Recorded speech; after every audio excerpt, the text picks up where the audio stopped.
નમસ્કાર વિદ્યાર્થીઓ, હું વિષય શિક્ષક સૌમિલ ભાવસાર દરેક વિદ્યાર્થીઓનું હૃદયપૂર્વક સ્વાગત કરી રહ્યો છું. આપણે શીખી રહ્યા છીએ ધોરણ 12 વિષય આંકડાશાસ્ત્ર પાઠ્યપુસ્તકનો ભાગ 1 પ્રકરણ 1 સૂચકાંક. આ સૂચકાંકનો આ છે રીત નંબર 8નો વિડીયો. રીત નંબર 8માં આપણે જુદા જુદા 5 વિડીયો છે A, B, C, D અને E. તેમાં આપણે શીખી રહ્યા છીએ રીત નંબર 8Aનો આ બીજો વિડીયો.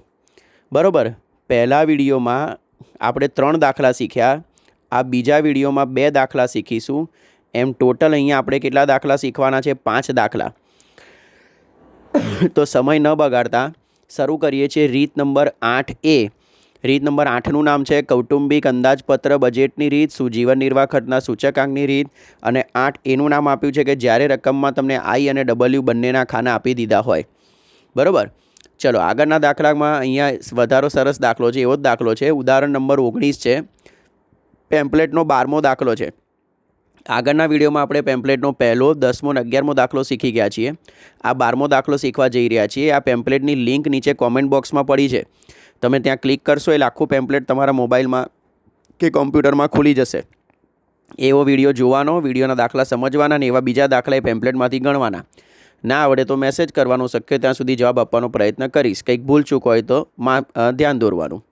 તો ચલો 12મો દાખલો છે, ઝડપથી શરૂ કરીએ. રીતનું નામ છે IW બંને ખાના આપી દીધા હોય. અહીંયા શું કહે છે? ફરીથી આપણને 2014-15ના વર્ષો માટેનો સૂચકાંક ગણવાનો છે અને કામદારોનું વર્ષ 2015ના વેતનમાં 2014માં 5%નો વધારો કરવામાં આવ્યો હોય તો તેનું જીવન ધોરણ ટકાવી રાખવા માટે આ વધારો પૂરતો છે. આગલા વિડીયોમાં જે છેલ્લો દાખલો જોયો ને આપણે 12મો દાખલો, ત્યાં આગળ આપણને પગારમાં આપ્યું હતું, આવકમાં આપ્યું હતું, રકમમાં આપ્યું હતું. અહીંયા આગળ આપણને ટકામાં પૂછ્યું છે. બરાબર, આટલો ફેર છે. પણ અહીંયા આગળ શું પ્રોબ્લેમ છે? જુઓ, તમારી પાસે ભારનું એક ખાનું છે, દેખાયા? હા, અને તમારી પાસે સૂચકાંકના 2 ખાના છે. એક છે 2014નો સૂચકાંક, બીજો છે 2015નો સૂચકાંક. ખબર પડી? તો મારે શું કરવું પડશે? અહીંયા 2 દાખલા ગણવા પડશે. બંને દાખલામાં સૂચકાંક અલગ અલગ લઈશું, પણ બંને દાખલામાં ભારનું ખાનું કેવું આવશે? એક જ. પહેલાં આટલું ક્લિયર થાય. જો મેં 2 ભાગ પાડી દીધા રકમના કે 2014નો જીવન નિર્વાહ ખર્ચનો સૂચકાંક, 2015નો જીવન નિર્વાહ ખર્ચનો સૂચકાંક. ચલો 2માં જો હું ખાના પાડીશ કે આ બાજુ I એટલે 2014નો I લીધો, જો 210, 220, 210, 200, 210 છે આ અહીંયા ગાળે. અને ભાર તો બંનેનું કોમન 48, 18, 8, 12, 14 છે. ક્લિયર? અને IWનું ખાનું તો જો અહીંયા પહેલાં આ ખાનું બનાવી દીધું, તો ગુણાકાર કર્યો 210 ગુણ્યા 48 એટલે 10 0 80, 39 60, 16 80, 2400, 39 40, 21 0 60. આ બન્યું કોનું? 2014નું. આ વર્ષે યાદ રાખવું પડશે થોડું. આ બન્યું હવે 2015નું. તો 2015નો I બદલાશે કેટલો? 230, 225, 220, 200 અને 235 આવી ગયો અહીંયા આગળ. અને Wનું ખાનું એનું એ જ 48, 18, 8, 12, 14 છે, એનું એ બધું આવ્યું. ચલો હવે એનો ગુણાકાર. તો અહીંયા ગુણાકાર કેટલો આવ્યો? 11 0 40, 40 50, 70 60, 2400 અને 3290, 22540. ચલો W. તો જો અહીંયા Wનું ટોટલ રહી ગયું છે, તો Wનું ટોટલ કેટલું થશે? બંનેમાં 100. સેમ જ આવશે ને, બંને એક જ છે એટલે. ચલો 2014નો સૂચકાંક આધાર વર્ષ છે ને, 2014 આધાર વર્ષ છે ને 2015 ચાલુ વર્ષ. નાનું વર્ષ હોય આધાર વર્ષ કહેવાય, મોટું વર્ષ હોય ચાલુ વર્ષ કહેવાય. તો સિગ્મા IW તો 21 0 60 ભાગ્યા 100 એટલે 210.60. આ કોનો સૂચકાંક મળ્યો? 2014નો. ચલો હવે 2015નો સૂચકાંક ચાલુ વર્ષ. સિગ્મા IW ભાગ્યા સિગ્મા W 22540 ભાગ્યા 100 બરાબર 225.40. ચલો હવે સરસ પોઈન્ટ પહેલાં રકમ સમજી લઈએ કે 2014 કરતાં 2015માં વેતનમાં 5%નો વધારો કર્યો છે. તો આ વધારો પૂરતો છે કે નહીં? તો જેમ આપણે આગલા દાખલામાં આવક શોધી હતી ને કે ભાઈની આવક આટલી હતી ત્યારે આટલી હતી, તો હવે આ પૂરતી છે કે નહીં? તો એ શોધીએ. એના અહીંયા ટકા શોધી કાઢીએ. તો જો 2014ની સરખામણીએ 2015માં 5%નો વધારો કરવામાં આવે છે, તો વેતનનો આ વધારો પૂરતો છે? Question mark.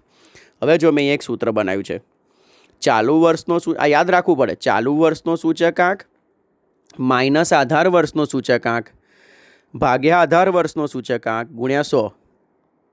ફરી ચાલુ વર્ષનો સૂચકાંક માઇનસ આધાર વર્ષનો સૂચકાંક ભાગ્યા આધાર વર્ષનો સૂચકાંક ગુણ્યા 100. તો આપણી જોડે જો અહીંયા મેં એટલે જ આ શબ્દ વાપર્યો હતો. 2014ની જોડે મેં જાણી જોઈને આ શબ્દ એટલે જ લખ્યો હતો આધાર વર્ષ.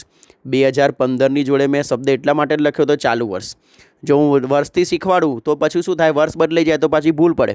એટલા માટે મેં શબ્દ વાપર્યો ચાલુ વર્ષ અને આધાર વર્ષ.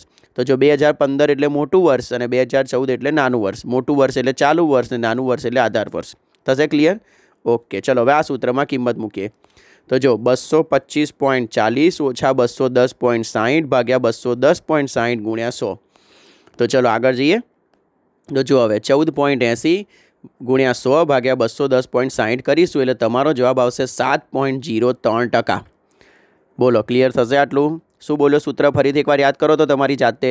ચાલુ વર્ષનો સૂચકાંક ભાગ્યા આધાર વર્ષનો સૂચકાંક, ચાલુ વર્ષનો સૂચકાંક ઓછા આધાર વર્ષનો સૂચકાંક ભાગ્યા આધાર વર્ષનો સૂચકાંક ગુણ્યા 100.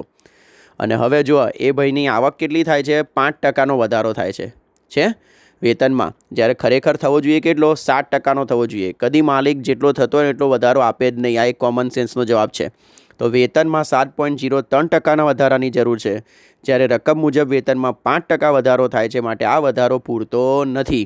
અને ધારો કે ભાઈ કેટલો ખૂટે છે, તો 7.03માંથી 5 જાય એટલે 2.03% ઓછું વેતન મળે છે.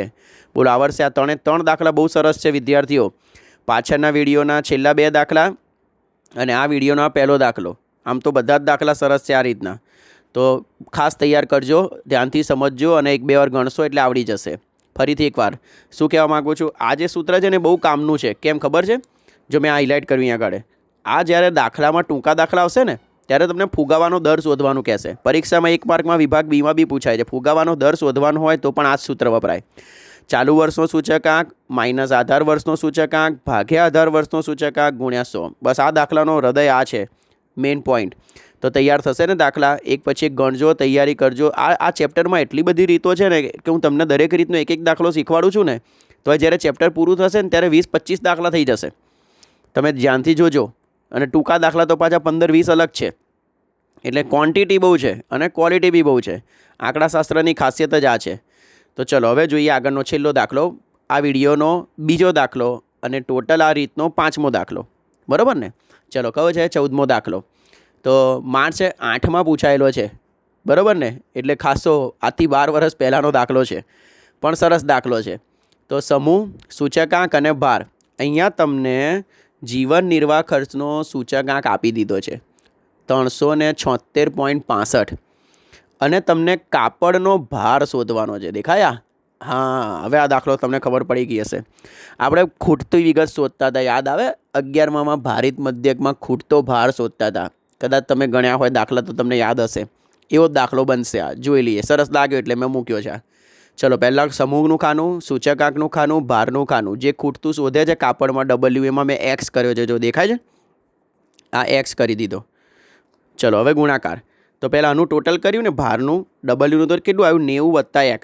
આવડશે ને કરતાં? રકમનું ટોટલ 90 અને Xનું ટોટલ X. ચલો હવે ગુણાકાર. તો જો અહીંયા 550 ગુણ્યા 46 બરાબર 25,300. 215 ગુણ્યા X કેલ્ક્યુલેટરમાં ના થાય, તો 215 ગુણ્યા X કરો તો શું થાય? 215X. જો મેં અહીંયા આગળ ચોરસ બનાવી દીધું છે. એના પછીનો ગુણાકાર 1540, એના પછીનો ગુણાકાર 1800, એના પછીનો ગુણાકાર 6875. હવે ટોટલ કર્યું ને, તો જો ટોટલમાં શું કર્યું? પહેલાં સંખ્યાઓ લઈ લીધી. આટલી સંખ્યાઓનું ટોટલ કર્યું તો કેટલું આવ્યું? 35,515. અને આ 215X અલગ મૂકી દીધા. બોલો આવડશે આટલે સુધી? ક્લિયર ને? ઓકે. ચલો હવે સૂત્ર મૂક્યું. જીવન નિર્વાહ ખર્ચનો સૂચકાંક બરાબર સિગ્મા IW ભાગ્યા સિગ્મા W. તો જો જીવન નિર્વાહ ખર્ચનો સૂચકાંક રકમમાં આપી દીધું છે 376.65. સિગ્મા IW આવ્યા 35,515 વત્તા 215X. નીચે સિગ્મા W આવ્યા 90 X. ચલો હવે ગુણાકાર.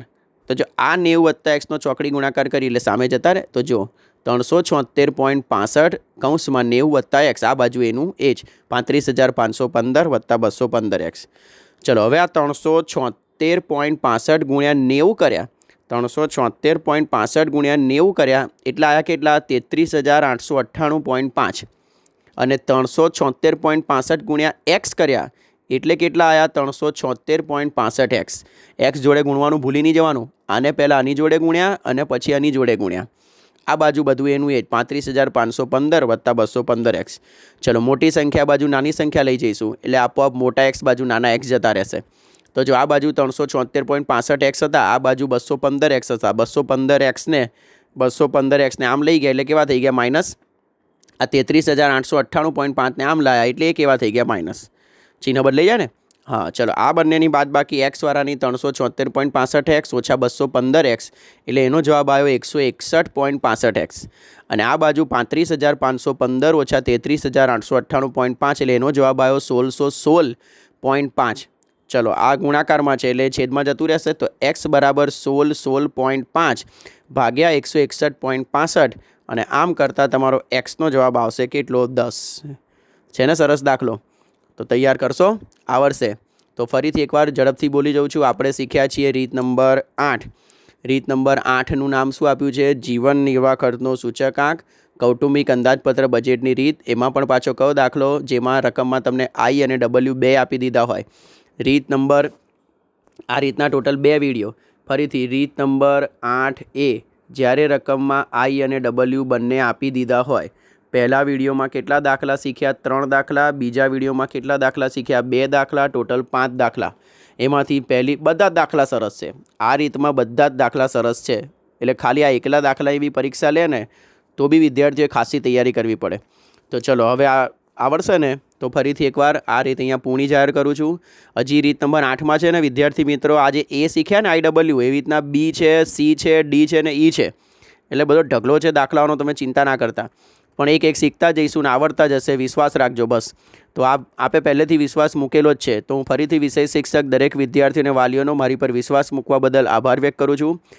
આપને ખૂબ જ ઉજ્જવળ ભવિષ્ય માટે શુભેચ્છા પાઠવું છું. Thank you so much. વંદે માતરમ. ભારત માતા કી જય. જય જય ગરવી ગુજરાત.